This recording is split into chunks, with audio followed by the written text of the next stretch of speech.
Causeway Coast and Glens Heritage Trust seeks to look after and promote 3 areas of outstanding natural beauty: the Antrim Coast and Glens, Benevena and the Causeway Coast. We are currently involved in a 3-year Northern Periphery Programme project entitled Craft International ÉCONOMUSÉE Northern Europe. ÉCONOMUSÉE is a concept that was developed in Quebec, Canada, and the term ÉCONOMUSÉE translates to working museum.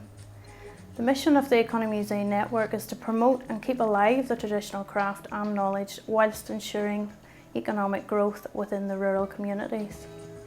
The project consists of partners in 8 countries: Quebec, Greenland, Iceland, the Faroe Islands, Norway, Sweden, the Republic of Ireland and Northern Ireland. Broider Gold rapeseed oil are based in Limavady, and Scullion Hills in Lochgill are part of the ÉCONOMUSÉE family along the Causeway coastal route in Northern Ireland.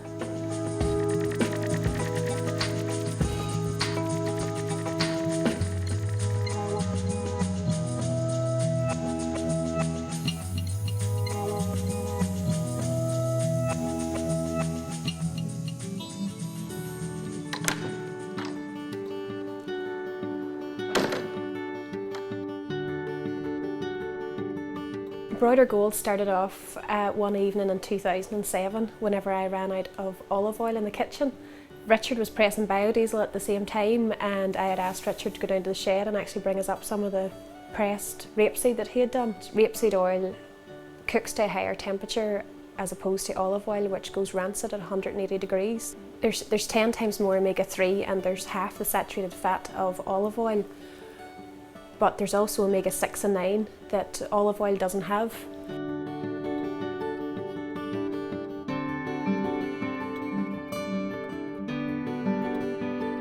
Richard sows the seeds in August time, and it grows for an 11-month period. It's harvested again in the end of July or start of August. We bring the seed in and it's dried down to 9% moisture, which is a lot drier than barley or wheat, but oilseed, because it's such a high oil content, it can go off, so it's dried down to between 8 and 9% moisture. We then clean the oilseed before it's just stored in bags ready for pressing. The oil is then bottled and branded with Broider Gold. We also put on our neck tags, which tells the story of the Broider hoard. In 1896 there was the largest gold hoard ever found in Ireland, and it was actually found in the fields that Richard still farms. I researched if we could actually trademark the Broider Gold, as is what's more commonly known as, because we're in broider and my rapeseed oil is gold.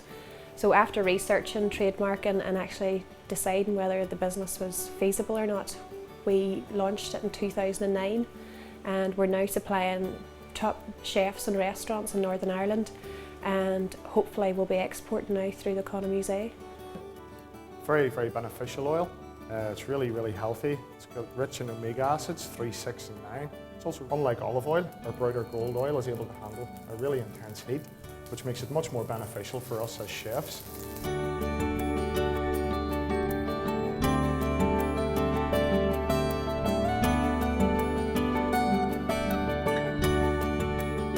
Since we started in 2009, we can't actually believe the success we've had. We've won the Great Taste Awards Gold. We've won the McKenna's and been noted in their Irish Food Guide. We've also went to the IFEX, the Irish Food Exhibition, and received Overall Product of the Show amongst over 100 other contenders, and Best Product Packaging. ÉCONOMUSÉE has given us a great opportunity in the agri-tourism. It's becoming really popular here in Northern Ireland, and we're maybe one step ahead, where we've already set up now a tourism project here on farm where people can actually come in and have an enhanced visitor experience, where they see the interpretation panels and actually walks through the process of what we do. We have been very lucky to have worked with the Causeway Coast and Glens Heritage Trust and the ÉCONOMUSÉE to get to the stage where we're at today. Otherwise, Broider Gold rapeseed oil wouldn't have had the opportunity to do this.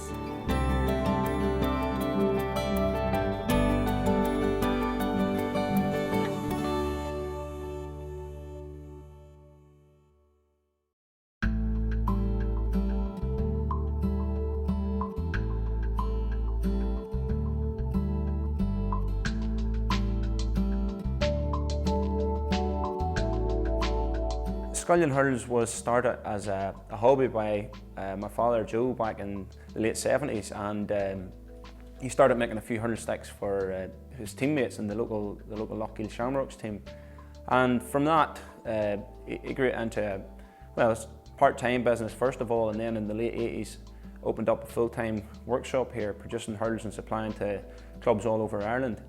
And in the early part of the 2000s, he decided to retire from it, and I took it over myself. And within a couple of years, my brother Dennis joined me in the business. Michael took over the business in 2003, and I myself am a joiner by trade, and unfortunately the work was sort of dried up, and I was lucky enough in 2005 that Michael offered me work here, and I've been working here ever since. And we continue to make the hurling sticks in the traditional way, using the root of the ash tree.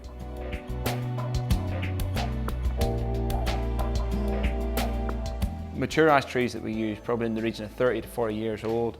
They're cut on a big bandsaw, cut into inch-thick planks. Once they're dried, they're brought into the workshop where we mark out the shape of the hurl onto the plank and cut them out on the bandsaw. When the hurls are cut out, we then use a range of tools to work them into the finished product. We'll plane them down with an electric plane first of all to get that rough shape, and then we use a tool called a spoke shave to fine tune and work the piece into closer to the finished product. We then use belt sanders with various stages of grit. A metal band is applied at the tool to add strength, and some tape to decorate the hurl before the final brand of Scullion Hurls is applied to it.